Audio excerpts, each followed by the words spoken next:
হুজুর, হুজুর, আপনার নাতনি শেহজাদির পেটে খুব যন্ত্রণা করছে হুজুর। যন্ত্রণায় ছটফট করছে। তো কোথায় আমার শেহজাদি? শাহী মহলে আছে হুজুর।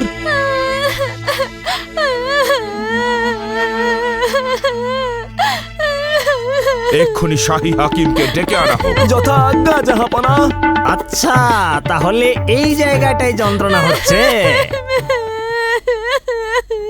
না, তাহলে এইখানটাই হচ্ছে। এখানেও না। তাহলে তুমি এত কাঁদছো কেন শেহজাদি? আমার এই চাঁদটা এনে দাও, আমি ঠিক হয়ে যাব। শেহজাদি, চাঁদ তো এখান থেকে অনেক দূরে রয়েছে, আর ওটা তো আকাশের সঙ্গে আটকানো রয়েছে। আমার শেহজাদির জন্য এক্ষুনি চাঁদ নিয়ে আসা হোক। শেহজাদি, তোমার মতে চাঁদটা কত বড়? এত বড়, এই গোলটার মতো। এই গোলটার মতো? আচ্ছা, এটা বলো, চাঁদ কি দিয়ে তৈরি? রূপর। রূপোর। আচ্ছা, ঠিক আছে, তুমি একটু অপেক্ষা করো, আমি এক্ষুনি চাঁদ এনে তোমাকে দিচ্ছি। অনেক অনেক ধন্যবাদ বীরবল কাকা। জাহাপানা, এখন শেহজাদি কেমন আছে? তোমার বুদ্ধিমত্তায় আমি সত্যি অবাক হয়েছি বীরবল, কিন্তু শেহজাদিকে তুমি কিভাবে শান্ত করলে আমাদেরও সে কথা বলো। জাহাপানা, আমি শাহজাদির কাছ থেকে বাইরে এসে একটা রূপোর টাকা বের করলাম, তারপর সেটা মেঝেতে ঘষে ঘষে তার লেখাগুলো তুলে ফেললাম আর শাহজাদিকে দিয়ে দিলাম। শাহজাদি তাতে এত খুশি হলো যে তার পেটের ব্যথা ভুলেই গেল।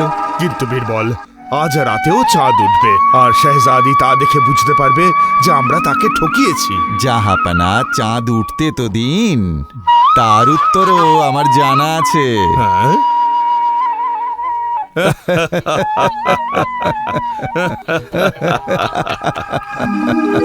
শেহজাদি, এখন তুমি কেমন বোধ করছো?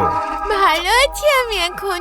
শাহজাদি, তুমি তো বলছিলে চাঁদ তোমার কাছে আছে, তাহলে আকাশে চাঁদ কোত্থেকে এলো? আরে, তুমি এটা জানো না, যখন একটা চাঁদ ডুবে যায় তখন আরেকটা চাঁদ ওঠে। এটা নতুন চাঁদ উঠেছে বীরবল কাকা। হ্যাঁ?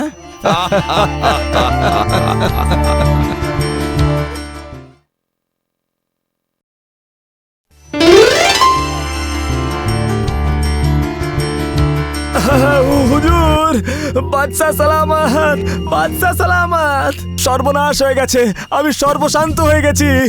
আমার সব সোনাদানা চুরি হয়ে গেছে। একে কি এর পরিচয়? আর এর কথা যদি সত্যি হয় তাহলে চোরেদের ধরে কঠিন শাস্তি দেওয়া হোক। যথা আজ্ঞা জাহাপানা। মন্ত্রী মশাই, আমি এক রাতে একদম নিঃস্ব হয়ে গেছি। হ্যাঁ। আমি সরকারি কর্মচারীদের সঙ্গে কথা বলেছি, কিন্তু চোরদেরকে তারা ধরতে পারেননি। আমায় বলো, কাউকে তুমি সন্দেহ করো? আমার মনে হয় এই কাজটা আমার বাড়ির চাকরেরা করেছে।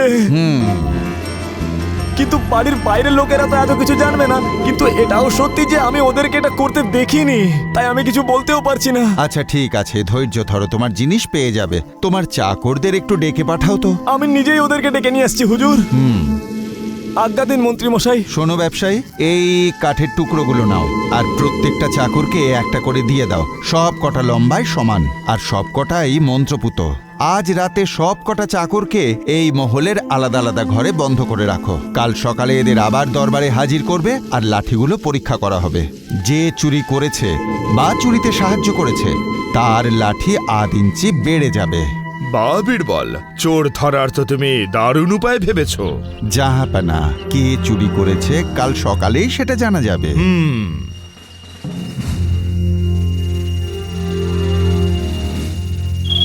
এই লাঠিটা সারা রাতে 8 ইঞ্চি বাড়ার আগেই এটাকে আমি 8 ইঞ্চি কেটে ফেলি। যদি এটা বেড়েও যায় তাহলে যেন ওই লাঠিগুলোর মাপেই থাকে এটা। এইবার দেখা যাক মন্ত্রী মশাই কিভাবে আমাকে ধরতে পারেন।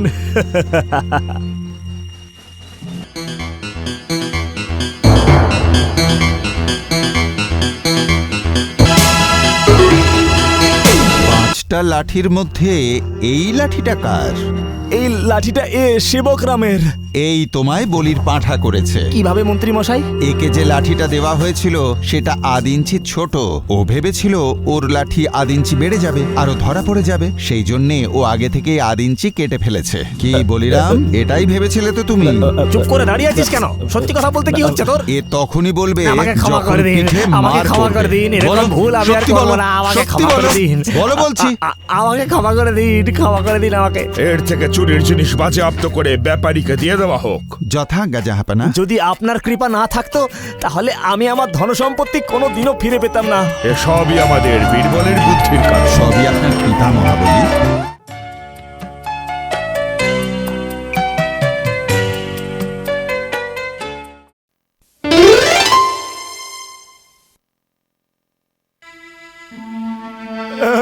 আমি সর্বশান্ত হয়ে গেলাম। কে তুমি?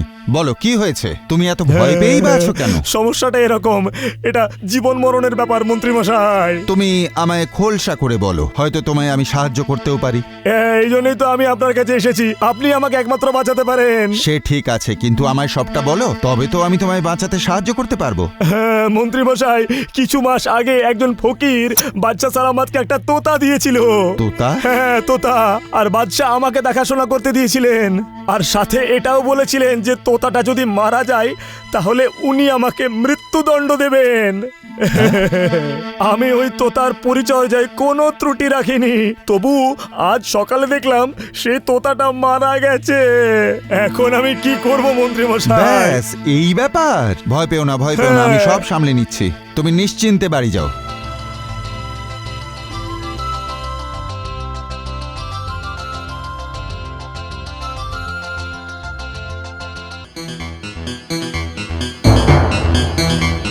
আজ এত দেরি হলো যে তোমার বীরবল? এই গোলাম এক তোতার দর্শন করতে গিয়েছিল। তো তার দর্শন? হ্যাঁ জাহাপানা, আপনার মনে আছে একজন ফকির আপনাকে একটি তোতা উপহার দিয়েছিল, যেটাকে আপনি আপনার এক কৃপা প্রার্থীকে দিয়ে দিয়েছিলেন। হ্যাঁ মনে পড়ছে। জাহাপানা, ওই তোতা সত্যিই একটি পবিত্র আত্মা।